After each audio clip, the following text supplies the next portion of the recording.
ಕರ್ನಾಟಕ ರಾಜ್ಯದ ಆಡಳಿತ ಯಂತ್ರದ ಬೆನ್ನೆಲುಬಾಗಿ ದಶಕಗಳ ಕಾಲ ಸೇವೆ ಸಲ್ಲಿಸಿ ನಿವೃತ್ತರಾದ ಲಕ್ಷಾಂತರ ಹಿರಿಯ ನಾಗರಿಕರು ಇಂದು ತಮ್ಮ ಹಕ್ಕುಗಳಿಗಾಗಿ ಸರ್ಕಾರದ ಕಡೆಗೆ ಚಾತಕ ಪಕ್ಷಿಯಂತೆ ಕಾಯುತ್ತಿದ್ದಾರೆ. ಮುಖ್ಯಮಂತ್ರಿ ಸಿದ್ದರಾಮಯ್ಯ ಅವರ ನೇತೃತ್ವದ ಸರ್ಕಾರವು 7ನೇ ವೇತನ ಆಯೋಗದ ವರದಿಯನ್ನು ಜಾರಿಗೊಳಿಸುವುದಾಗಿ ಭರವಸೆ ನೀಡಿದ್ದರೂ ನಿವೃತ್ತ ನೌಕರರಿಗೆ ಸಂಬಂಧಿಸಿದ ಹಲವು ಪ್ರಮುಖ ಶಿಫಾರಸುಗಳು ಇನ್ನೂ ಕಡತಗಳಲ್ಲೇ ಉಳಿದುಕೊಂಡಿವೆ. ಇದರಲ್ಲಿ ಪ್ರಮುಖವಾದುದು 70 ವರ್ಷ ದಾಟಿದ ನಿವೃತ್ತ ನೌಕರರಿಗೆ ನೀಡಬೇಕಾದ ಶೇ. 10% ಹೆಚ್ಚುವರಿ ಪಿಂಚಣಿ. 7ನೇ ವೇತನ ಆಯೋಗದ ಭರವಸೆ ಮತ್ತು 10% ಪಿಂಚಣಿ ಹೆಚ್ಚಳದ ಹಿನ್ನೆಲೆ ಮಾಜಿ ಮುಖ್ಯ ಕಾರ್ಯದರ್ಶಿ ಸುಧಾಕರ್ ರಾವ್ ನೇತೃತ್ವದ 7ನೇ ರಾಜ್ಯ ವೇತನ ಆಯೋಗವು ತನ್ನ ವರದಿಯಲ್ಲಿ ನಿವೃತ್ತ ನೌಕರರ ಹಿತದೃಷ್ಟಿಯಿಂದ ಹಲವಾರು ಮಹತ್ವದ ಶಿಫಾರಸುಗಳನ್ನು ಮಾಡಿತ್ತು. ಶಿಫಾರಸು 70 ರಿಂದ 80 ವರ್ಷ ವಯಸ್ಸಿನ ಪಿಂಚಣಿದಾರರಿಗೆ ಮೂಲ ಪಿಂಚಣಿಯಲ್ಲಿ ಶೇ. 10% ಹೆಚ್ಚುವರಿ ಮೊತ್ತವನ್ನು ನೀಡಬೇಕು. ಉದ್ದೇಶ: ವಯಸ್ಸಾದಂತೆ ಹೆಚ್ಚಾಗುವ ವೈದ್ಯಕೀಯ ವೆಚ್ಚಗಳು ಮತ್ತು ಜೀವನೋಪಾಯದ ಅನಿಶ್ಚಿತತೆಯನ್ನು ಸರಿದೂಗಿಸಲು ಈ ಮೊತ್ತವು ಸಹಕಾರಿಯಾಗಲಿದೆ ಎಂಬುದು ಆಯೋಗದ ಆಶಯವಾಗಿತ್ತು. ಪ್ರಸಕ್ತ ಸ್ಥಿತಿ: ಸರ್ಕಾರವು ಆಗಸ್ಟ್ 1, 2024 ರಿಂದ ಅನ್ವಯವಾಗುವಂತೆ ಮೂಲ ವೇತನ ಮತ್ತು ಪಿಂಚಣಿಯಲ್ಲಿ ಶೇ. 58.5% ಹೆಚ್ಚಳದ ಆದೇಶ ಹೊರಡಿಸಿದೆಯಾದರೂ ಈ ಹೆಚ್ಚುವರಿ ಶೇ. 10ರ ಶಿಫಾರಸನ್ನು ಅಧಿಕೃತವಾಗಿ ಜಾರಿಗೆ ತಂದಿಲ್ಲ. ಜಾರಿಯಲ್ಲಿನ ವಿಳಂಬಕ್ಕೆ ಕಾರಣಗಳೇನು? ಮುಖ್ಯಮಂತ್ರಿ ಸಿದ್ದರಾಮಯ್ಯ ಅವರು ಆರ್ಥಿಕ ಶಿಸ್ತಿನ ಬಗ್ಗೆ ಪದೇ ಪದೇ ಪ್ರಸ್ತಾಪಿಸುತ್ತಿದ್ದು, ರಾಜ್ಯದ ಬೊಕ್ಕಸದ ಮೇಲೆ ಬೀಳುವ ಆರ್ಥಿಕ ಹೊರೆಯನ್ನು ಕಾರಣವಾಗಿ ನೀಡುತ್ತಿದ್ದಾರೆ. ಗ್ಯಾರಂಟಿ ಯೋಜನೆಗಳ ಹೊರೆ: ರಾಜ್ಯ ಸರ್ಕಾರದ ಪಂಚ ಗ್ಯಾರಂಟಿ ಯೋಜನೆಗಳಿಗೆ ವಾರ್ಷಿಕ ಸುಮಾರು 60,000 ಕೋಟಿ ರೂಪಾಯಿಗಳಿಗೂ ಹೆಚ್ಚು ಹಣ ಬೇಕಾಗಿದೆ. ಇದರಿಂದಾಗಿ ವೇತನ ಆಯೋಗದ ಎಲ್ಲಾ ಶಿಫಾರಸುಗಳನ್ನು ಒಟ್ಟಿಗೆ ಜಾರಿಗೊಳಿಸಲು ಸರ್ಕಾರ ಮೀನಮೇಷ ಎಣಿಸುತ್ತಿದೆ. ಆರ್ಥಿಕ ಇಲಾಖೆಯ ತಾಂತ್ರಿಕತೆ: ವೇತನ ಪರಿಷ್ಕರಣೆಯಿಂದ ಈಗಾಗಲೇ ಸರ್ಕಾರದ ಮೇಲೆ ವಾರ್ಷಿಕ 20,208 ಕೋಟಿ ರೂಪಾಯಿಗಳ ಹೆಚ್ಚುವರಿ ಹೊರೆ ಬಿದ್ದಿದೆ. ಈ ನಡುವೆ ಹೆಚ್ಚುವರಿ ಪಿಂಚಣಿ ನೀಡಲು ಹಣಕಾಸಿನ ಸಂಪನ್ಮೂಲಗಳ ಕ್ರೋಢೀಕರಣದ ಸವಾಲಿದೆ ಎಂದು ಸರ್ಕಾರ ಹೇಳುತ್ತಿದೆ. ಸಿ.ಎಸ್. ಷಡಾಕ್ಷರಿ ಅವರ ಹೋರಾಟ ಮತ್ತು ರಾಜ್ಯ ಸರ್ಕಾರಿ ನೌಕರರ ಸಂಘದ ಪಾತ್ರ: ರಾಜ್ಯ ಸರ್ಕಾರಿ ನೌಕರರ ಸಂಘದ ಅಧ್ಯಕ್ಷರಾದ ಸಿ.ಎಸ್. ಷಡಾಕ್ಷರಿ ಅವರು ಈ ವಿಷಯದಲ್ಲಿ ಅತ್ಯಂತ ಸಕ್ರಿಯವಾಗಿ ಕೆಲಸ ಮಾಡುತ್ತಿದ್ದಾರೆ. ನಿವೃತ್ತ ನೌಕರರಿಗೆ ಆಗುತ್ತಿರುವ ಅನ್ಯಾಯದ ವಿರುದ್ಧ ಧ್ವನಿ ಎತ್ತಿರುವ ಅವರು ಸರ್ಕಾರದ ಮೇಲೆ ನಿರಂತರ ಒತ್ತಡ ಹೇರುತ್ತಿದ್ದಾರೆ. ಷಡಾಕ್ಷರಿ ಅವರ ನಿಲುವು: ನಿವೃತ್ತ ನೌಕರರು ಸರ್ಕಾರದ ಅವಿಭಾಜ್ಯ ಅಂಗ. 70 ವರ್ಷ ದಾಟಿದವರಿಗೆ ಶೇ. 10% ಹೆಚ್ಚುವರಿ ಪಿಂಚಣಿ ನೀಡುವುದು ಕೇವಲ ಆರ್ಥಿಕ ಸಹಾಯವಲ್ಲ, ಅದು ಅವರಿಗೆ ನೀಡುವ ಗೌರವ. ಈ ಬಗ್ಗೆ ಈಗಾಗಲೇ ಮುಖ್ಯಮಂತ್ರಿ ಸಿದ್ದರಾಮಯ್ಯ ಅವರೊಂದಿಗೆ ಹಲವು ಸುತ್ತಿನ ಮಾತುಕತೆ ನಡೆಸಲಾಗಿದೆ ಎಂದು ಅವರು ಇತ್ತೀಚಿನ ಸಭೆಗಳಲ್ಲಿ ತಿಳಿಸಿದ್ದಾರೆ. ಮುಂದಿನ ಯೋಜನೆ: ಸರ್ಕಾರವು ಈ ಬೇಡಿಕೆಯನ್ನು ಶೀಘ್ರವಾಗಿ ಈಡೇರಿಸದಿದ್ದರೆ ರಾಜ್ಯಾದ್ಯಂತ ಬೃಹತ್ ಪ್ರತಿಭಟನೆ ಅಥವಾ ಅಧಿವೇಶನದ ಸಂದರ್ಭದಲ್ಲಿ ಸರ್ಕಾರದ ಗಮನ ಸೆಳೆಯಲು ಸಂಘವು ಸಿದ್ಧತೆ ನಡೆಸುತ್ತಿದೆ. ಒಪಿಎಸ್, ಆಪ್ಸ್ ಮತ್ತು ಎನ್ಪಿಎಸ್ ಸಂಘರ್ಷ: ಪಿಂಚಣಿದಾರರ ವಲಯದಲ್ಲಿ ಹಳೆಯ ಪಿಂಚಣಿ ಯೋಜನೆ ಆಪ್ಸ್ ಜಾರಿಗೆ ತರಬೇಕೆಂಬ ಬೇಡಿಕೆಯು ಪ್ರಬಲವಾಗಿದೆ. ಚುನಾವಣಾ ಪೂರ್ವದಲ್ಲಿ ಕಾಂಗ್ರೆಸ್ ನೀಡಿದ್ದ ಭರವಸೆಯನ್ನು ಈಡೇರಿಸಲು ಸಿ.ಎಸ್. ಷಡಾಕ್ಷರಿ ನೇತೃತ್ವದಲ್ಲಿ ಉಮಾ ಮಹದೇವನ್ ಸಮಿತಿಯ ವರದಿಗಾಗಿ ಒತ್ತಡ ಹೇರಲಾಗುತ್ತಿದೆ. ಮುಖ್ಯ ಅಂಕಿಸಂಖ್ಯೆಗಳು: ಕನಿಷ್ಠ ಪಿಂಚಣಿ ಏರಿಕೆ 8,500 ರೂಪಾಯಿರಿಂದ 13,500 ರೂಪಾಯಿಗೆ. ಗರಿಷ್ಠ ಪಿಂಚಣಿ ಮಿತಿ 1,20,600 ರೂಪಾಯಿ. ಬಾಕಿ ಇರುವ ಬೇಡಿಕೆ: 70 ವರ್ಷ ಮೇಲ್ಪಟ್ಟವರಿಗೆ ಶೇ. 10% ಹೆಚ್ಚುವರಿ ಮೊತ್ತ. ಮುಕ್ತಾಯ: ನಿವೃತ್ತ ನೌಕರರ ನಿರೀಕ್ಷೆ: ನಿವೃತ್ತ ನೌಕರರು ತಮ್ಮ ಬದುಕಿನ ಸಂಧ್ಯಾಕಾಲದಲ್ಲಿ ಗೌರವಯುತವಾಗಿ ಬಾಳಲು ಈ ಪಿಂಚಣಿ ಹೆಚ್ಚಳ ಅತ್ಯಗತ್ಯ. ಮುಖ್ಯಮಂತ್ರಿ ಸಿದ್ದರಾಮಯ್ಯ ಅವರು ಈ ಹಿಂದೆ ಹಣಕಾಸು ಸಚಿವರಾಗಿ ಕೆಲಸ ಮಾಡಿದ ಅನುಭವ ಹೊಂದಿದ್ದು, ನಿವೃತ್ತರ ನೋವಿಗೆ ಸ್ಪಂದಿಸುತ್ತಾರೆ ಎಂಬ ಆಶಾವಾದ ಎಲ್ಲರಲ್ಲಿದೆ. ಅಧ್ಯಕ್ಷ ಸಿ.ಎಸ್. ಷಡಾಕ್ಷರಿ ಅವರ ನೇತೃತ್ವದ ಸಂಘಟಿತ ಹೋರಾಟವು ಸದ್ಯದಲ್ಲೇ ಸರ್ಕಾರದಿಂದ ಅಧಿಕೃತ ಆದೇಶ ಹೊರಬರುವಂತೆ ಮಾಡಲಿ ಎಂಬುದು ಎಲ್ಲರ ಹಾರೈಕೆ. ನಿಮಗೆ ಈ ವಿಷಯದ ಕುರಿತು ಯಾವುದಾದರೂ ಅಧಿಕೃತ ಸರ್ಕಾರಿ ಆದೇಶದ ಪ್ರತಿ ಅಥವಾ ನಿರ್ದಿಷ್ಟ ದಿನಾಂಕಗಳ ಬಗ್ಗೆ ಹೆಚ್ಚಿನ ಮಾಹಿತಿ ಬೇಕಿದ್ದರೆ ನಾನು ಹುಡುಕಿ ನೀಡಬಲ್ಲೆ. ನಾನು ನಿಮಗೆ ಈ ವಿಷಯದಲ್ಲಿ ಬೇರೆ ಯಾವುದಾದರೂ ಸಹಾಯ ಮಾಡಲಾರೆ? ಸೊ ಬೇಸಿಕಲಿ ನೀವು ನೋಡ್ತಾ ಇರುವಂತದ್ದು ಯಾವ ರೀತಿಯಾಗಿ ನಮ್ಮ ಒಂದು ರಾಜ್ಯದಲ್ಲಿ ಪಿಂಚಣಿದಾರರಿಗೆ ಕಂಟಿನ್ಯೂಸ್ ಆಗಿ ಅನ್ಯಾಯ ಆಗ್ತಾ ಇರುವಂತದ್ದು. 7ನೇ ವೇತನ ಆಯೋಗದ ಅಡಿಯಲ್ಲಿಯೇ ನಮ್ಮ ಒಂದು ರಾಜ್ಯ ಪಿಂಚಣಿದಾರರಿಗೆ 10% ಹೆಚ್ಚಿನ ಒಂದು ಪಿಂಚಣಿಯನ್ನ 70 ವರ್ಷ ದಾಟಿರುವಂತಹ ಒಂದು ಅವರಿಗೆ ನೀಡಬೇಕಾಗಿತ್ತು. ಅದ್ರ ಜೊತೆಗೇನೆ ಏನೆಲ್ಲ 75-80 ವರ್ಷ ದಾಟಿರುವಂತಹ ಒಂದು ಪಿಂಚಣಿದಾರರಿಗೆ 15% ಮತ್ತು 90 ವರ್ಷ ದಾಟಿರುವಂತವರಿಗೆ 100% ಹೆಚ್ಚಿನ ಪಿಂಚಣಿಯನ್ನ ನೀಡಬೇಕು ಅಂತ ಈಗಾಗಲೇ 7ನೇ ವೇತನ ಆಯೋಗದ ಅಡಿಯಲ್ಲಿ ಶಿಫಾರಸುಗಳನ್ನ ಮಾಡಲಾಗಿತ್ತು. ಬಟ್ ಅದ್ಯಾವುದೂ ಕೂಡ ಇನ್ನೂ ಇಂಪ್ಲಿಮೆಂಟ್ ಆಗದೇ ಇರುವಂತದ್ದು ರಾಜ್ಯ ಪಿಂಚಣಿದಾರರ ಒಂದು ಆಕ್ರೋಶ ವ್ಯಕ್ತಪಡಿಸ್ತಾ ಇರುವಂತಹ ಒಂದು ವಿಷಯವಾಗಿದೆ.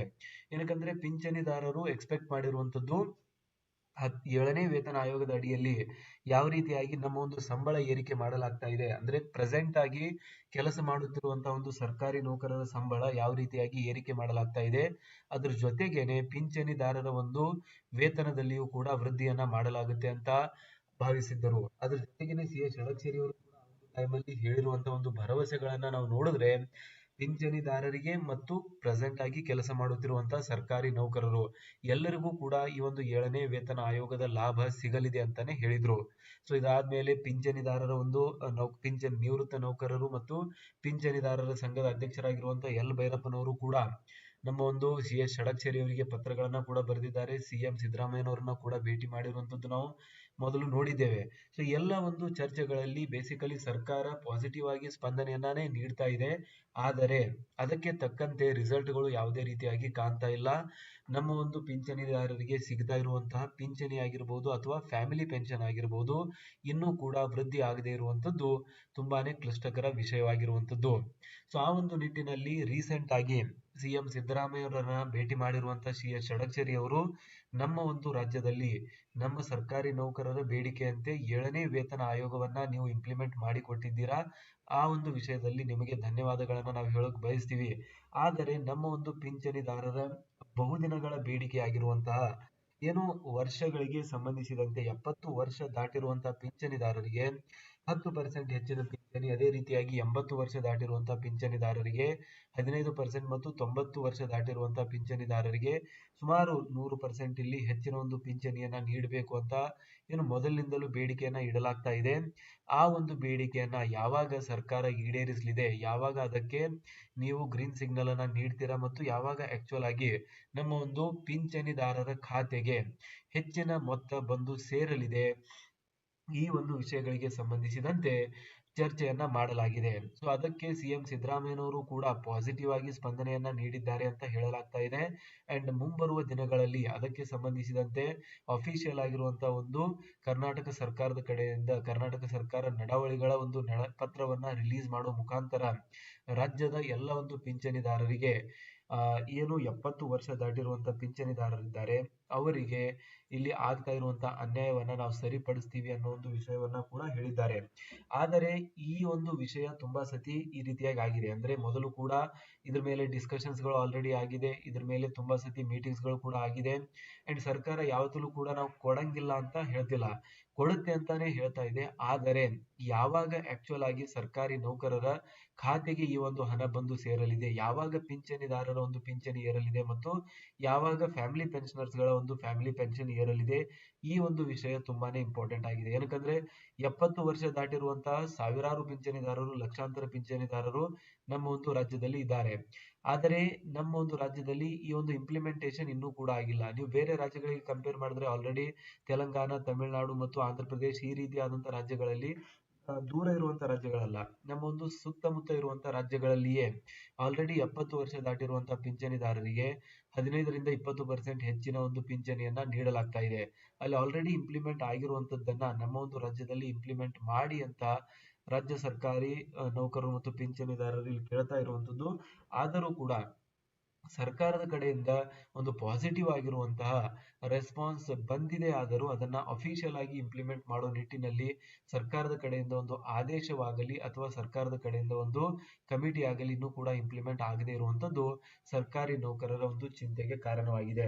ಸೊ ಸಿ.ಎಸ್. ಷಡಕ್ಷರಿ ಅವರು ಹೇಳ್ತಾ ಇರ್ತಾರೆ, OPS ಅನ್ನ ನಾವು ಪಡೆದೇ ಪಡಿತೀವಿ, ಕರ್ನಾಟಕವನ್ನ ಬಂದ್ ಮಾಡಿ ಆದರೂ ಕಂಪ್ಲೀಟ್ ಶಟ್ ಡೌನ್ ಆದ್ರೂ ಮಾಡಿ ನಾವು OPS ಅನ್ನ ಪಡಿತೀವಿ, ಯಾವುದೇ ಕಾರಣಕ್ಕೂ ಬಿಡಲ್ಲ ಅನ್ನೋ ಒಂದು ವಿಷಯವನ್ನ ಹೇಳ್ತಾ ಇದ್ದಾರೆ. ಇನ್ನೊಂದ್ ಕಡೆ ಕೇಂದ್ರ ಸರ್ಕಾರಕ್ಕೆ ಪರಿಪೂರ್ಣವಾಗಿರುವಂತಹ ವೇತನವನ್ನ ನಮ್ಮ ಒಂದು ರಾಜ್ಯ ಸರ್ಕಾರಿ ನೌಕರರಿಗೆ ಸಿಗುವಂತೆ ಮಾಡ್ತೀವಿ ಅಂತ ಲಾಸ್ಟ್ ಟೈಮ್ ನಡೆದಿರುವಂತಹ ರಾಜ್ಯ ಕಾರ್ಯಕಾರಿಣಿ ಸಭೆಯಲ್ಲಿ ಅದನ್ನು ಕೂಡ ಅನೌನ್ಸ್ ಮಾಡಿದ್ದಾರೆ. ಸೊ ಒಂದ್ ಕಡೆ ನೋಡಿದ್ರೆ ಸಿ.ಎಸ್. ಷಡಕ್ಷರಿ ಅವರು ನಾವೆಲ್ಲರೂ ಕೂಡ ಒಂದು ಅಂತ ಹೇಳ್ತಾ ಇದ್ದಾರೆ. ರಾಜ್ಯ ಸರ್ಕಾರಿ ನೌಕರರಾಗಲಿ, ರಾಜ್ಯ ಪಿಂಚಣಿದಾರರಾಗಲಿ ಅಥವಾ ರಾಜ್ಯದಲ್ಲಿರುವಂತಹ ಫ್ಯಾಮಿಲಿ ಪೆನ್ಷನರ್ಸ್ ಆಗಲಿ, ನಾವೆಲ್ಲರೂ ಕೂಡ ಒಂದೇ ಆಗಿದ್ದು ಈ ಒಂದು ಹೋರಾಟವನ್ನ ಮಾಡೋಣ ಅಂತ ಹೇಳ್ತಾರೆ. ಬಟ್ ಇನ್ನೊಂದು ಕಡೆ ರಾಜ್ಯ ಪಿಂಚಣಿದಾರರ ಈ ಒಂದು ವಿಷಯ ಏನಿದೆ, ಈ ಒಂದು ಸಮಸ್ಯೆ ಏನಿದೆ, ಇದಕ್ಕೆ ಸಂಬಂಧಿಸಿದಂತೆ ಅಷ್ಟು ಅಗ್ರೆಷನ್ ಅನ್ನ ಅವರು ತೋರಿಸ್ತಾ ಇಲ್ಲ ಅಂತ ಅನಿಸ್ತಾ ಇದೆ. ಏನಕ್ಕಂದ್ರೆ ಎಲ್ಲ ಒಂದು ವಿಷಯಗಳಿಗೆ ಸಂಬಂಧಿಸಿದಂತೆ ಮೀಟಿಂಗ್ಸ್ ಗಳಾಗ್ತಾ ಇದೆ. ಮೊನ್ನೆ ನಾವು ನೋಡಿದೀವಿ ಕೋಲಾರದಲ್ಲಿ ನಡೆದಿರುವಂತಹ ಮೀಟಿಂಗ್ ಅಲ್ಲೂ ಕೂಡ ಅವ್ರು ಹೇಳಿದ್ರು OPS ಗೆ ಸಂಬಂಧಿಸಿದಂತೆ ಆಲ್ರೆಡಿ ಕಮಿಟಿ ಫೈನಲೈಸೇಷನ್ ಫೇಸ್ ಅಲ್ಲಿ ಬಂದಿರುವಂತದ್ದು, ನಾವು ತುಂಬಾ ಬೇಗ OPS ಅನ್ನ ಒಂದು ಫೈನಲ್ ರಿಪೋರ್ಟ್ ಅನ್ನ ಸಬ್ಮಿಟ್ ಮಾಡಬೇಕು ಅಂತ ಸರ್ಕಾರದ ಮೇಲೆ ಕಂಟಿನ್ಯೂಸ್ ಆಗಿರುವಂತಹ ಪ್ರೆಷರ್ ಅನ್ನ ಹಾಕ್ತಾ ಇದ್ದೀವಿ ಅನ್ನೋ ಒಂದು ವಿಷಯನ ಹೇಳಿದ್ರು. Okay, that's fine. ನೀವು ಸರ್ಕಾರದ ಮೇಲೆ ಪ್ರೆಷರ್ ಅನ್ನ ಹಾಕ್ತಾ ಇರುವಂತದ್ದು OPS ಇಂಪ್ಲಿಮೆಂಟ್ ಮಾಡೋದಕ್ಕೆ ಸರ್ಕಾರದ ಮೇಲೆ ಒಂದು ಪ್ರೆಷರ್ ಆಗ್ತಾ ಇರುವಂತದ್ದು ಪ್ರೆಸೆಂಟ್ ಆಗಿ ಕೆಲಸ ಮಾಡುತ್ತಿರುವಂತಹ ಸರ್ಕಾರಿ ನೌಕರರಿಗೆ ಒಳ್ಳೆಯ ವಿಷಯವಾಗಿದೆ. ಆದರೆ ಆಲ್ರೆಡಿ ರಿಟೈರ್ಡ್ ಆಗಿರುವಂತಹ ಸರ್ಕಾರಿ ನೌಕರರು ಆಲ್ಮೋಸ್ಟ್ ಅವರ ಬಗ್ಗೆ ಹೋರಾಡೋಕೆ ಯಾರು ಕೂಡ ಇರೋದಿಲ್ಲ. ಅಂತ ಒಂದು ಸರ್ಕಾರಿ ನೌಕರರಿಗೆ ಇಲ್ಲಿ ಸಿ.ಎಸ್. ಷಡಕ್ಷರಿ ಅವರು ರಾಜ್ಯ ಸಂಘದ ಅಧ್ಯಕ್ಷರಾಗಿರುವಂತಹ ಒಂದು ನಿಟ್ಟಿನಲ್ಲಿ ಅವರ ಒಂದು ಕರ್ತವ್ಯವಾಗುತ್ತೆ ಪಿಂಚಣಿದಾರರಿಗೂ ಕೂಡ ಆಗ್ತಾ ಇರುವಂತಹ ಈ ಒಂದು ವಿಷಯದ ಬಗ್ಗೆ ಅವರು ಗಮನವನ್ನ ಹರಿಸಬೇಕು. ಮತ್ತು ಯಾವ ರೀತಿಯಾಗಿ ಈ ಒಂದು ಹೆಲ್ತ್ ಬೆನಿಫಿಟ್ಸ್ ಆಗಿರ್ಬೋದು, ಪಿಂಚಣಿದಾರರಿಗೆ ಹೆಲ್ತ್ ಬೆನಿಫಿಟ್ಸ್ ಅನ್ನ ಎಕ್ಸ್ಟೆಂಡ್ ಮಾಡಲಾಗಿಲ್ಲ. ಆರೋಗ್ಯ ಸಂಜೀವಿನಿ ಯೋಜನೆ ನಮ್ಗೆಲ್ಲರೂ ಕೂಡ ಗೊತ್ತು, ಬಸವರಾಜ ಬೊಮ್ಮಾಯಿ ಅವರು ಇರುವಂತಹ ಒಂದು ಕಾಲದಿಂದಲೂ ಕೂಡ ಅದ್ರ ಮೇಲೆ ಡಿಸ್ಕಷನ್ ಆಗ್ತಾ ಇತ್ತು. ವಿಧಾನಸೌಧದ ಒಂದು ಬ್ಲಾಂಕೆಟ್ ಹಾಲ್ ಅಲ್ಲಿ ಇದ್ರ ಬಗ್ಗೆ ಮೊಟ್ಟ ಮೊದಲೇ ಒಂದು ಅನೌನ್ಸ್ಮೆಂಟ್ ಅನ್ನ ಮಾಡಲಾಗಿತ್ತು. ಬಟ್ ಆಕ್ಚುಲ್ ಆಗಿ ಯಾವ ಒಂದು ಲಿಸ್ಟ್ ಆಫ್ ಹಾಸ್ಪಿಟಲ್ಸ್ ನಲ್ಲಿ ಇದರಿಂದ ಟ್ರೀಟ್ಮೆಂಟ್ ಸಿಗಲಿದೆ ಮತ್ತು ಯಾವೆಲ್ಲ ಟ್ರೀಟ್ಮೆಂಟ್ಸ್ ಗಳಿಗೆ ಎಷ್ಟೆಲ್ಲ ಪರ್ಸೆಂಟ್ ಇದರಲ್ಲಿ ಕ್ಯಾಶ್ಲೆಸ್ ಇರುತ್ತಾ ಅಥವಾ ನಾವು ಮೊದಲು ತುಂಬಿ ಆಮೇಲೆ ಇದನ್ನ ರಿಯಂಬರ್ಸ್ ಮಾಡುವಂತ ವ್ಯವಸ್ಥೆ ಇರುತ್ತಾ, ಈ ಎಲ್ಲ ಒಂದು ವಿಷಯಗಳಿಗೆ ಸಂಬಂಧಿಸಿದಂತೆ ಮೊದಲೇ ಡಿಸ್ಕಷನ್ ಆಗಿತ್ತು. ಬಟ್ ಆದ್ರೆ ಫೈನಲ್ ಆಗಿ ಸುವರ್ಣ ಸುರಕ್ಷಾ ಟ್ರಸ್ಟ್ ಯೋಜನೆ ಕಡೆಯಿಂದ ಅದನ್ನ ಇಂಪ್ಲಿಮೆಂಟ್ ಮಾಡಲಾಯಿತು. ಕೆಲವೊಂದಿಷ್ಟು ಚೈನ್ ಆಫ್ ಹಾಸ್ಪಿಟಲ್ಸ್ ಗಳನ್ನ ಕೂಡ ಲಿಸ್ಟ್ ಮಾಡಿದ್ದಾರೆ, ಅದರಲ್ಲಿ ನೀವು ಚಿಕಿತ್ಸೆಯನ್ನ ಪಡಿಬಹುದು ಅಂತ. ಬಟ್ ಇದರಲ್ಲೂ ಕೂಡ ಒಂದು ಕೊರತೆ ಇದೆ. ಸರ್ಕಾರಿ ನೌಕರರ ವಂತಿಗೆಯನ್ನ ಕಟಾವ್ ಮಾಡ್ತಿದ್ದಾರೆ, ಅದು ಕೂಡ ಒಳ್ಳೆಯದೇ. ಬಟ್ ಆದರೆ ಪಿಂಚಣಿದಾರರಿಗೆ ಇದರಲ್ಲಿ ಇನ್ಕ್ಲೂಡ್ ಮಾಡದೇ ಇರುವಂತದ್ದು ತುಂಬಾ ಒಂದು ದೊಡ್ಡ ತಪ್ಪು ಅಂತಾನೆ ಹೇಳ್ಬೋದು, ಅಥವಾ ಅದರ ಒಂದು ಡ್ರಾಬ್ಯಾಕ್ ಅಂತಾನೆ ಹೇಳ್ಬೋದು. ಏನಕ್ಕಂದ್ರೆ ರಾಜ್ಯದಲ್ಲಿ ಪ್ರೆಸೆಂಟ್ಲಿ ಕೆಲಸ ಮಾಡುತ್ತಿರುವಂತಹ ಯಂಗ್ ಸರ್ಕಾರಿ ನೌಕರರಿಗೆ ಈ ಒಂದು ಆರೋಗ್ಯ ಸಂಜೀವಿನಿ ಯೋಜನೆಯ ಒಂದು ಅವಶ್ಯಕತೆ ಬೀಳೋದಿಲ್ಲ. ಆದರೆ ಯಾವಾಗ 60+ ಆಗುತ್ತೆ, ಯಾವಾಗ ರಿಟೈರ್ಮೆಂಟ್ ಆಗುತ್ತೆ, ಆವಾಗಲೇ ತಾನೇ ಯಾವುದೇ ರೀತಿಯಾದಂತಹ ಹೆಲ್ತ್ ಇಶ್ಯೂಸ್ ಇವೆಲ್ಲವೂ ಕೂಡ ಕಾಣಿಸ್ಕೊಳ್ಳುತ್ತೆ.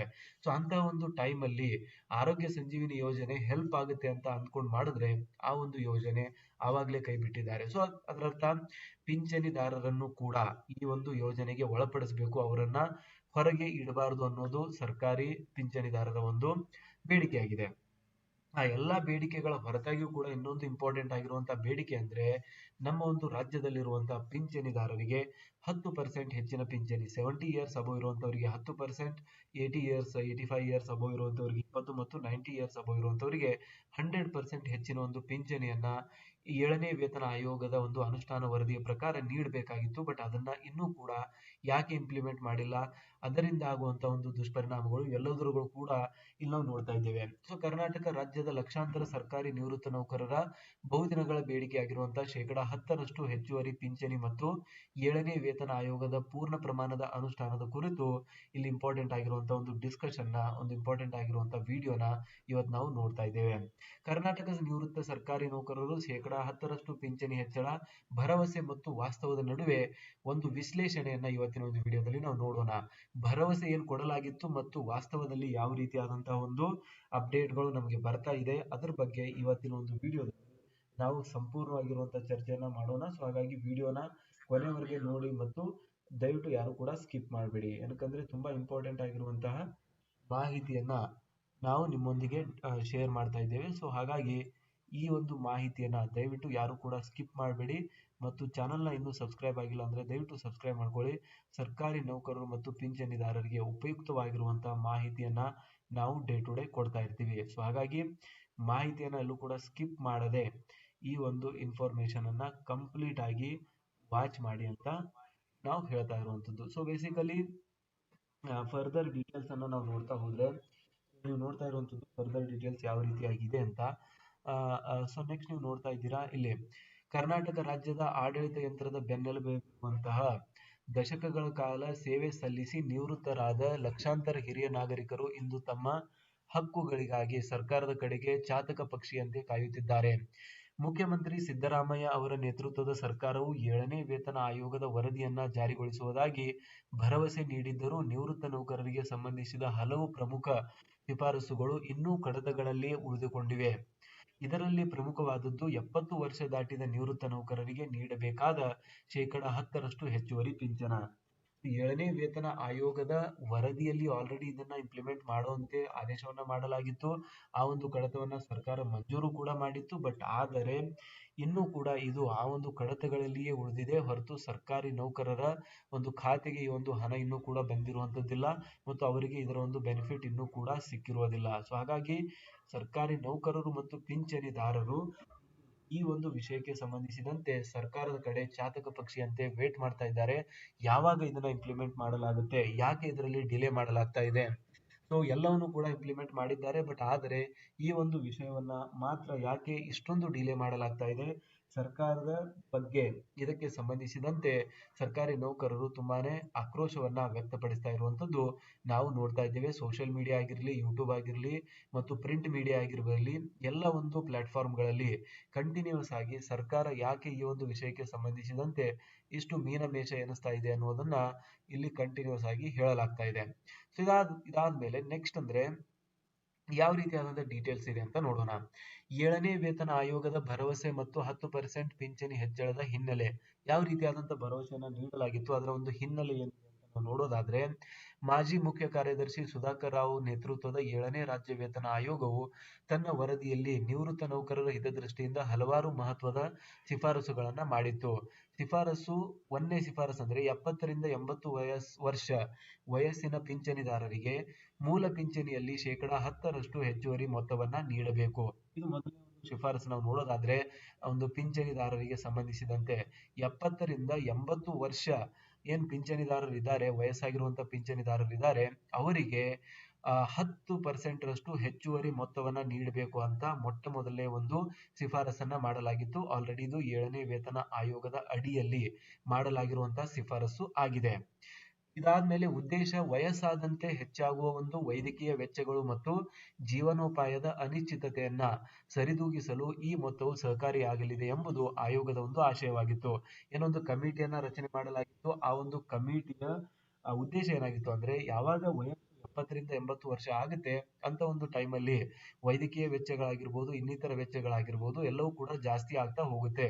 ಸೊ ಆ ಎಲ್ಲ ಒಂದು ವಿಷಯಗಳನ್ನ ಸರಿದೂಗಿಸುವುದಕ್ಕಾಗಿ, ಆ ಒಂದು ವೆಚ್ಚಗಳನ್ನ ಸರಿದೂಗಿಸುವುದಕ್ಕಾಗಿ ಸರ್ಕಾರಿ ನೌಕರರಿಗೆ ಎಸ್ಪೆಷಲಿ ಪಿಂಚಣಿದಾರರಿಗೆ ಯಾರು 70ರಿಂದ 80 ವರ್ಷ ವಯಸ್ಸನ್ನ ಹೊಂದಿರ್ತಾರೆ ಅಂತವರಿಗೆ ಹೆಚ್ಚಿನ ಒಂದು ಪಿಂಚಣಿಯನ್ನ 10% ಹೆಚ್ಚಿನ ಒಂದು ಪಿಂಚಣಿಯನ್ನ ನೀಡಬೇಕು ಅಂತ ಇಲ್ಲಿ ಸರ್ಕಾರಿ ನೌಕರರ ಒಂದು 7ನೇ ವೇತನ ಆಯೋಗದ ಅಪ್ಡೇಟ್ ಅಲ್ಲಿ ನೀಡಲಾಗಿತ್ತು. ಸೊ ಆ ಒಂದು ವರದಿಯಲ್ಲಿ ನೀವು ನೋಡಬಹುದು, ಇನ್ನೂ ಕೂಡ ವರದಿಯ ಒಂದು ಪುಸ್ತಕ ಅವೈಲೇಬಲ್ ಇದೆ. ಅದನ್ನ ನಾವು ಆಲ್ರೆಡಿ ಪ್ರೀವಿಯಸ್ ಆಗಿರುವಂತಹ ವಿಡಿಯೋಸ್ ಗಳಲ್ಲಿ ಕೂಡ ಹಲವಾರು ಬಾರಿ ನಿಮ್ಮ ಜೊತೆ ಶೇರ್ ಮಾಡಿದ್ದೇವೆ. ಯಾವ ರೀತಿಯಾದಂತಹ ಶಿಫಾರಸುಗಳು ಪ್ರೆಸೆಂಟ್ ಆಗಿ ಕೆಲಸ ಮಾಡುತ್ತಿರುವಂತಹ ಸರ್ಕಾರಿ ನೌಕರರಿಗಿದೆ ಮತ್ತೆ ಯಾವ ರೀತಿಯಾದಂತಹ ಶಿಫಾರಸುಗಳು ನಿವೃತ್ತ ನೌಕರರಿಗಿದೆ, ಅದೇ ರೀತಿಯಾಗಿ ಯಾವ ರೀತಿಯಾದಂತಹ ಒಂದು ಶಿಫಾರಸುಗಳಿದೆ, ಎಲ್ಲವನ್ನು ಕೂಡ ನಾವು ಪ್ರೀವಿಯಸ್ ಆಗಿರುವಂತಹ ಒಂದು ನೀವು ಕೂಡ ಮೊದಲಿಂದಲೂ ಕೂಡ ಆ ಒಂದು ಡಿಸ್ಕಷನ್ ನಲ್ಲಿ ಪಾಲ್ಗೊಂಡಿದ್ದೀರಾ. ಸೊ ಹಾಗಾಗಿ ನೆಕ್ಸ್ಟ್ ನಾವು ನೋಡಿದ್ರೆ ಇನ್ನಿತರ ಯಾವ ರೀತಿಯಾದಂತಹ ಅಪ್ಡೇಟ್ಸ್ ಇದೆ ಅಂದ್ರೆ, ಫ್ಯಾಮಿಲಿ ಪೆನ್ಷನರ್ಸ್ಗೆ ಗ್ರೂಪ್ ಎ ನೌಕರರಿಗೆ, ಗ್ರೂಪ್ ಬಿ ನೌಕರರಿಗೆ ಮತ್ತು ಗ್ರೂಪ್ ಡಿ ನೌಕರರಿಗೆ ಯಾವ ರೀತಿಯಾದಂತಹ ಅಪ್ಡೇಟ್ಸ್ ಗಳಿದೆ ಅಂತ ನಾವು ನೋಡೋದಾದ್ರೆ, ಜಾರಿಯಲ್ಲಿನ ವಿಳಂಬಕ್ಕೆ ಮುಖ್ಯವಾಗಿ ಕಾರಣ ಏನಿದೆ ಅಂತ ನಾವು ಡಿಸ್ಕಸ್ ಮಾಡಬೇಕಾಗುತ್ತೆ. ಏನಕ್ಕಂದ್ರೆ ಜಾರಿ ಆಗಿಲ್ಲ ಅನ್ನೋದು ಒಂದು ವಿಷಯವಾದ್ರೆ, ಜಾರಿ ಯಾಕೆ ಆಗ್ತಾ ಇಲ್ಲ, ಇದರಲ್ಲಿರುವಂತಹ ಅಡೆತಡೆಗಳೇನಿದೆ, ಸರ್ಕಾರ ಯಾಕೆ ಇದರಲ್ಲಿ ವಿಳಂಬ ಮಾಡ್ತಾ ಇದೆ, ಇದರಲ್ಲಿ ಯಾವ ರೀತಿಯಾದಂತಹ ಟೆಕ್ನಿಕಾಲಿಟೀಸ್ಗಳು ಪ್ರಾಬ್ಲಮ್ಸ್ಗಳು ಬರ್ತಾ ಇದೆ, ಈ ಒಂದು ವಿಷಯಕ್ಕೆ ಸಂಬಂಧಿಸಿದಂತೆ ನಾವು ಚರ್ಚೆಯನ್ನ ಮಾಡೋದಾದ್ರೆ ಹೇಳ್ತಾ ಹೋಗ್ತಾರೆ. ಮುಖ್ಯಮಂತ್ರಿ ಸಿದ್ದರಾಮಯ್ಯ ಅವರು ಆರ್ಥಿಕ ಶಿಸ್ತಿನ ಬಗ್ಗೆ ಪದೇ ಪದೇ ಪ್ರಸ್ತಾಪಿಸುತ್ತಿದ್ದು, ರಾಜ್ಯದ ಬೊಕ್ಕಸದ ಮೇಲೆ ಬೀಳುವ ಆರ್ಥಿಕ ಹೊರೆಯನ್ನ ಕಾರಣವಾಗಿ ನೀಡುತ್ತಿದ್ದಾರೆ. ಸೊ ನೋಡಿ, ಸಿಎಂ ಸಿದ್ದರಾಮಯ್ಯನವರು ಎಲ್ಲ ಒಂದು ಯೋಜನೆಗಳನ್ನ ಇಂಪ್ಲಿಮೆಂಟ್ ಮಾಡಿದ್ದಾರೆ, 5 ಗ್ಯಾರಂಟೀಸ್ ಗಳನ್ನ ಇಂಪ್ಲಿಮೆಂಟ್ ಮಾಡಿದ್ದಾರೆ. ಅದೆಲ್ಲವೂ ಕೂಡ ಒಳ್ಳೆಯ ಒಂದು ವಿಷಯ, ಕರ್ನಾಟಕ ರಾಜ್ಯದ ಜನರಿಗೆ ಅದರಿಂದ ಲಾಭ ಆಗ್ತಾ ಇದೆ. ಬಟ್ ಪಿಂಚಣಿದಾರರಿಗೆ ನೀಡುವಂತಹ ಒಂದು ವಿಷಯಕ್ಕೆ ಸಂಬಂಧಿಸಿದಂತೆ ಇವರು ಆರ್ಥಿಕ ಹೊರೆ ಆಗಲಿದೆ ರಾಜ್ಯ ಸರ್ಕಾರಕ್ಕೆ ಅಂತ ಒಂದು ವಿಷಯವನ್ನ ಇಲ್ಲಿ ಹೇಳ್ತಾ ಇದ್ದಾರೆ. ಬಟ್ ಅದು ಅಷ್ಟು ಸಮಂಜಸವಾಗುವುದಿಲ್ಲ. ಏನಕ್ಕಂದ್ರೆ 70 ವರ್ಷ ದಾಟಿರುವಂತ ಪಿಂಚಣಿದಾರರಿಗೆ ಹೆಚ್ಚಿನ ಪಿಂಚಣಿ ನೀಡಬೇಕು ಅಂತ ಹೇಳಿರುವಂತದ್ದು ಕೂಡ ಸರ್ಕಾರ ರಚಿಸಿರುವಂತಹ ಒಂದು ಕಮಿಟಿ. ಸೊ ಹಾಗಾದ್ರೆ ಸರ್ಕಾರ ರಚಿಸಿರುವಂತಹ ಒಂದು ಕಮಿಟಿನೇ ಯಾಕೆ ಈ ರೀತಿಯಾದಂತಹ ಒಂದು ರೀಸನ್ ಅನ್ನ ನೀಡ್ತಾ ಇದೆ? ಯಾಕೆ ಸಿದ್ದರಾಮಯ್ಯನವರು ಈ ರೀತಿಯಾದಂತಹ ರೀಸನ್ ನೀಡ್ತಾ ಇದ್ದಾರೆ ಆರ್ಥಿಕ ಹೊರೆಯದಂತ ಇಲ್ಲಿ ನಾವು ಪ್ರಶ್ನೆಯನ್ನ ಮಾಡಬಹುದಾಗಿದೆ. ಏನಕ್ಕಂದ್ರೆ ಸರ್ಕಾರ ಎಲ್ಲ ಕಡೆಯಿಂದಲೂ ಕೂಡ ಟ್ಯಾಕ್ಸ್ ಅನ್ನ ವಸೂಲಿ ಮಾಡುತ್ತೆ. ರಾಜ್ಯದಲ್ಲಿ ನಂಬರ್ 1 ಪೊಸಿಷನ್ ಅಲ್ಲಿ ಇರುವಂತದ್ದು ದೇಶದಲ್ಲಿ ಟ್ಯಾಕ್ಸ್ ವಸೂಲಿಯಲ್ಲಿ GST ಕಲೆಕ್ಷನ್ ಅಲ್ಲಿ ಆಗಿರುವಂತದ್ದು. ಸೊ ಅತಿ ದೊಡ್ಡ 3ನೇ ಆರ್ಥಿಕತೆ ಆಗಿರುವಂತಹ ಕರ್ನಾಟಕ ರಾಜ್ಯದಲ್ಲಿ ಸುದೀರ್ಘವಾಗಿ 40-30 ವರ್ಷ ಸೇವೆ ಸಲ್ಲಿಸಿರುವಂತಹ ನಮ್ಮ ಒಂದು ರಾಜ್ಯ ಸರ್ಕಾರಿ ನೌಕರರಿಗೆ ಪಿಂಚಣಿಯಲ್ಲಿ ಹೆಚ್ಚಳ ಮಾಡೋದಕ್ಕೆ ಹಣ ಇಲ್ಲ ಅಂತಂದ್ರೆ ಇದು ಯಾವುದೇ ರೀತಿಯಾದಂತ ಕಾರಣ ಆಗೋದಿಲ್ಲ. ಇದು ಜಸ್ಟ್ ಇಂಪ್ಲಿಮೆಂಟ್ ಮಾಡದೇ ಇರೋದಕ್ಕೆ ಒಂದು ರೀಸನ್ ಕೊಟ್ಟಂಗ ಆಗುತ್ತೆ. ಬಟ್ ಇದು ಯಾವುದೇ ರೀತಿಯಾದಂತಹ ಸಮಂಜಸವಾಗಿರುವಂತಹ ಉತ್ತರ ಅಥವಾ ಸಮಂಜಸವಾಗಿರುವಂತಹ ಒಂದು ಹೇಳಿಕೆ ಆಗೋದಿಲ್ಲ. ಸೊ ಫರ್ದರ್ ನೀವು ನೋಡ್ತಾ ಇದ್ದೀರಾ, ಗ್ಯಾರಂಟಿ ಯೋಜನೆಗಳಿಂದಲೂ ಕೂಡ ಹೊರೆಯಾಗಿದೆ. ಸೊ 5 ಗ್ಯಾರಂಟೀಸ್ ಗಳನ್ನ ಇಂಪ್ಲಿಮೆಂಟ್ ಮಾಡಿದ್ದಾರೆ. ಅದರಲ್ಲಿ ತುಂಬಾನೇ ಹಣವನ್ನ ಕೂಡ ಇಲ್ಲಿ ಖರ್ಚು ಮಾಡಲಾಗ್ತಾ ಇದೆ. ಆ ಒಂದು ಗ್ಯಾರಂಟಿ ಯೋಜನೆಗಳಿಂದಲೂ ಕೂಡ ರಾಜ್ಯದಲ್ಲಿ ಹೊರೆ ಆಗ್ತಾ ಇರುವಂತದ್ದು. ರಾಜ್ಯ ಸರ್ಕಾರದ ಪಂಚ ಗ್ಯಾರಂಟಿ ಯೋಜನೆಗಳಿಗೆ ವಾರ್ಷಿಕ ಸುಮಾರು 60,000 ಕೋಟಿ ರೂಪಾಯಿಗಳಿಗೂ ಹೆಚ್ಚು ಹಣ ಬೇಕಾಗಿದೆ. ಇದರಿಂದಾಗಿ ವೇತನ ಆಯೋಗದ ಎಲ್ಲಾ ಶಿಫಾರಸುಗಳನ್ನ ಒಟ್ಟಿಗೆ ಜಾರಿಗೊಳಿಸಲು ಸರ್ಕಾರ ಮೀನಮೇಷ ಅಂತ ಹೇಳಲಾಗ್ತಾ ಇದೆ. ನೋಡಿ, 7ನೇ ವೇತನ ಆಯೋಗ ನೀಡಿರುವಂತಹ ಶಿಫಾರಸುಗಳಲ್ಲಿ ಕೆಲವೊಂದಿಷ್ಟನ್ನ ಇಂಪ್ಲಿಮೆಂಟ್ ಮಾಡಿದ್ದಾರೆ, ಕೆಲವೊಂದಿಷ್ಟನ್ನ ಪೆಂಡಿಂಗ್ ಉಳಿಸಿದ್ದಾರೆ. ಅದರಲ್ಲಿಯೂ ಪಿಂಚಣಿದಾರರ ವಿಷಯಕ್ಕೆ ಸಂಬಂಧಿಸಿದಂತೆ ಇದನ್ನ ಮೀನಮೇಷ ಎನಿಸ್ತಾ ಇರುವಂತದ್ದು ಇಲ್ಲಿ ನಾವು ನೋಡ್ತಾ ಇದ್ದೀರಾ. ಇನ್ನೂ ಕೂಡ ಅದನ್ನ ಇಂಪ್ಲಿಮೆಂಟ್ ಮಾಡದೇ ಇರುವಂತದ್ದು ನಿಜಕ್ಕೂ ಕೂಡ ಕ್ಲಿಷ್ಟಕರ ವಿಷಯವಾಗಿದೆ. ಇದಾದ್ಮೇಲೆ ಆರ್ಥಿಕ ಇಲಾಖೆಯ ತಾಂತ್ರಿಕತೆಯೂ ಕೂಡ ಒಂದು ರೀಸನ್ ಇದೆ ಅಂತ ಹೇಳ್ತಿದ್ದಾರೆ. ಸೊ ಹಾಗಾದ್ರೆ ಆರ್ಥಿಕ ಇಲಾಖೆಯ ತಾಂತ್ರಿಕತೆಯಲ್ಲಿ ಯಾವ ರೀತಿಯಾದಂತಹ ವಿಷಯ ಇದೆ, ಅಲ್ಲಿ ಯಾವ ರೀತಿಯಾದಂತಹ ಪ್ರಾಬ್ಲಮ್ಸ್ ಗಳಿದೆ ಅಂತ ನೋಡೋದಾದ್ರೆ, ವೇತನ ಪರಿಷ್ಕರಣೆಯಿಂದ ಈಗಾಗಲೇ ಸರ್ಕಾರದ ಮೇಲೆ ವಾರ್ಷಿಕ 20,208 ಕೋಟಿ ರೂಪಾಯಿಗಳಷ್ಟು ಹೆಚ್ಚುವರಿ ಹೊರೆ ಬಿದ್ದಿದೆ. ಈ ನಡುವೆ ಹೆಚ್ಚುವರಿ ಪಿಂಚಣಿ ನೀಡಲು ಹಣಕಾಸಿನ ಸಂಪನ್ಮೂಲಗಳ ಕ್ರೋಢೀಕರಣ ಸವಾಲಿದೆ ಎಂದು ಸರ್ಕಾರ ಹೇಳುತ್ತಿದೆ. ಸೊ ಏನು ಈ ಆಲ್ರೆಡಿ 7ನೇ ವೇತನ ಆಯೋಗನ ಇಂಪ್ಲಿಮೆಂಟ್ ಮಾಡಿದ್ದಾರೆ. ಇದರಿಂದ ಸರ್ಕಾರಕ್ಕೆ ಒಂದು ವರ್ಷಕ್ಕೆ ಬರೋಬ್ಬರಿ 20,000 ಕೋಟಿ ರೂಪಾಯಿಯಷ್ಟು ಹೆಚ್ಚುವರಿ ಹೊರೆ ಆಲ್ರೆಡಿ ಬೀಳ್ತಾ ಇದೆ ಅಂತ ಹೇಳ್ತಿದ್ದಾರೆ. ಸೊ ಈ ಒಂದು ಹೊರೆಯಿಂದಾಗಿ ರಾಜ್ಯದಲ್ಲಿ ಸರ್ಕಾರಿ ನೌಕರರಿಗೆ ಏನು ಹೆಚ್ಚುವರಿ ಪಿಂಚಣಿಯನ್ನ ನೀಡಬೇಕಾಗಿರುವಂತಿದೆ, ಆ ಒಂದು ಇಂಪ್ಲಿಮೆಂಟೇಷನ್ ನಲ್ಲಿ ಆರ್ಥಿಕ ಇಲಾಖೆಯ ಕಡೆಯಿಂದ ದೋಷ ಆಗ್ತಾ ಇದೆ ಅಂತ ಹೇಳ್ಬೋದು. ಆರ್ಥಿಕ ಇಲಾಖೆಯ ಕಡೆಯಿಂದ ಕ್ಲಿಯರೆನ್ಸ್ ಸಿಗ್ತಾ ಇಲ್ಲ ಅಂತಾನೆ ಹೇಳ್ಬೋದಾಗಿದೆ. ಸೊ ಆರ್ಥಿಕ ಇಲಾಖೆ ಏನ್ ಕ್ಲಿಯರೆನ್ಸ್ ಕೊಡಬೇಕಾಗಿತ್ತು, ಆ ಒಂದು ಕ್ಲಿಯರೆನ್ಸ್ ನೀಡದೇ ಇರೋದ್ರಿಂದ ಇಲ್ಲಿ ಡಿಲೇಸ್ ಗಳ ಆಗ್ತಾ ಇದೆ ಅಂತ ಕೂಡ ಇಲ್ಲಿ ಹೇಳಲಾಗ್ತಾ ಇದೆ. ಸೊ ಅದ್ರ ಜೊತೆಗೇನೆ ನಾವು ನೆಕ್ಸ್ಟ್ ನೋಡ್ತಾ ಹೋದ್ರೆ, CS ಷಡಕ್ಷರಿ ಅವರ ಹೋರಾಟ ಮತ್ತು ರಾಜ್ಯ ಸರ್ಕಾರಿ ನೌಕರರ ಸಂಘದ ಪಾತ್ರ. ಸೊ ಬೇಸಿಕಲಿ ನಮ್ಗೆಲ್ಲರೂ ಕೂಡ ಗೊತ್ತು, CS ಷಡಕ್ಷರಿ ಅವರು ಯಾವಾಗಿಂದ ಕರ್ನಾಟಕ ರಾಜ್ಯ ಸರ್ಕಾರಿ ನೌಕರರ ಸಂಘದ ಅಧ್ಯಕ್ಷರಾಗಿ ಪದಾಧಿಕಾರಿಯಾಗಿ ಒಂದು ತಮ್ಮ ಹುದ್ದೆಯನ್ನು ಅಲಂಕರಿಸಿದ್ದಾರೆ. ಆವಾಗಿನಿಂದ 7ನೇ ವೇತನ ಆಯೋಗ ಆಗಿರ್ಬೋದು, DA ಹೈಕ್ಗಳಾಗಿರ್ಬೋದು, ಅಂಡ್ ಹೆಣ್ಮಕ್ಳಿಗೆ ಅಂದ್ರೆ ಫಿಮೇಲ್ ವರ್ಕರ್ಸ್ಗೆ ಒಂದು ರಜೆಗಳಾಗಿರ್ಬೋದು, ಮೆಟರ್ನಿಟಿ ಲೀವ್ಸ್ ಗಳಾಗಿರ್ಬೋದು, ಪ್ಯಾಟರ್ನಿಟಿ ಲೀವ್ಸ್ ಗಳಾಗಿರ್ಬೋದು, ಕೇಂದ್ರ ಸರ್ಕಾರಕ್ಕೆ ಸರಿ ಸಮಾನವಾಗಿರುವಂತಹ ವೇತನ ಆಗಿರ್ಬೋದು, EL ಎನ್ಕ್ಯಾಶ್ಮೆಂಟ್ ಆಗಿರ್ಬೋದು. ಸೊ ಈ ರೀತಿಯಾದಂತಹ ಹಲವಾರು ಯೋಜನೆಗಳನ್ನ ಇಂಪ್ಲಿಮೆಂಟ್ ಮಾಡಿಸ್ತಾನೆ ಬಂದಿದ್ದಾರೆ. CM ಬೊಮ್ಮಾಯಿ ಅವರಾಗಿದ್ದರೂ ಕೂಡ ಅವರ ಜೊತೆ ಕ್ಲೋಸ್ ಆಗಿ ವರ್ಕ್ ಮಾಡಿ 7ನೇ ವೇತನ ಆಯೋಗದ ಒಂದು ಸಂಘಟನೆಯನ್ನ ಮಾಡಿದ್ರು. ಅದಾದ್ಮೇಲೆ CM ಸಿದ್ದರಾಮಯ್ಯನವರು ಬರ್ತಾರೆ. ಅಲ್ಲಿಯೂ ಕೂಡ ಅರಮನೆ ಮೈದಾನದಲ್ಲಿ ಒಂದು ಬೃಹತ್ ಆಗಿರುವಂತಹ ಸಮಾವೇಶವನ್ನ ಮಾಡ್ತಾರೆ. 3 ಲಕ್ಷ ಸರ್ಕಾರಿ ನೌಕರರು ಬೃಹತ್ ಸಮಾವೇಶವನ್ನ ಮಾಡಿ ಸರ್ಕಾರಕ್ಕೆ ಒಂದು ಎಚ್ಚರಿಕೆಯ ಗಂಟೆಯನ್ನ ನೀಡ್ತಾರೆ. ನೀವು 7ನೇ ವೇತನ ಆಯೋಗವನ್ನ ತಕ್ಷಣದಿಂದ ಜಾರಿ ಮಾಡದೆ ಹೋದ್ರೆ ಕರ್ನಾಟಕವನ್ನ ಬಂದ್ ಮಾಡಿ ನಾವು ಹೋರಾಟವನ್ನ ಮಾಡಬೇಕಾಗುತ್ತೆ. ಅದಾದ ಮೇಲೂ ಕೂಡ ನೀವು ಒಪ್ಪದೇ ಇದ್ದರೆ ಕರ್ನಾಟಕದಲ್ಲಿ ಪೆನ್ ಡೌನ್ ಚಳವಳಿಯನ್ನ ನಾವು ಇಂಪ್ಲಿಮೆಂಟ್ ಮಾಡಿ ಯಾವುದೇ ಸರ್ಕಾರಿ ನೌಕರರು ತಮ್ಮ ಒಂದು ಕರ್ತವ್ಯಕ್ಕೆ ಹಾಜರಾಗದೇ ಇರುವಂತಹ ಒಂದು ಘೋಷಣೆಯನ್ನ ಕೂಡ ಮಾಡ್ತಾರೆ. ಅಂಡ್ ಈ ಎಲ್ಲ ಒಂದು ವಿಷಯಗಳನ್ನ ಗಮನದಲ್ಲಿಟ್ಟುಕೊಂಡು ಸರ್ಕಾರವು ಕೂಡ ಈ ಒಂದು ಸರ್ಕಾರಿ ನೌಕರರ ಸಂಘದ ಬೃಹತ್ ಪವರ್ ಅನ್ನ ತಿಳಿದುಕೊಂಡು 7ನೇ ವೇತನ ಆಯೋಗವನ್ನ ಇಂಪ್ಲಿಮೆಂಟ್ ಮಾಡೋದಕ್ಕೆ ಸಜ್ಜಾಗ್ತದೆ. ಮತ್ತು ಬಜೆಟ್ ನಲ್ಲಿ ಹಣವನ್ನ ಕೂಡ ಕ್ರೋಢೀಕರಿಸಿ ಎಲ್ಲವನ್ನೂ ಕೂಡ ಮಾಡಿ 7ನೇ ವೇತನ ಆಯೋಗವನ್ನ ಸರ್ಕಾರಿ ನೌಕರರ ಅಕೌಂಟ್ಗೆ ಫೈನಲಿ ಮುಟ್ಟುವಂತೆ ಮಾಡ್ತಾರೆ. ಇದರ ನಡುವೆ 20% ಇಂಟ್ರಿಮ್ ರಿಲೀಫ್ ಅನ್ನ ಕೂಡ ನೀಡಲಾಗಿರುತ್ತೆ. ಸೊ ಎಲ್ಲವೂ ಕೂಡ ನೋಡಿದ್ದೀವಿ. ಸೊ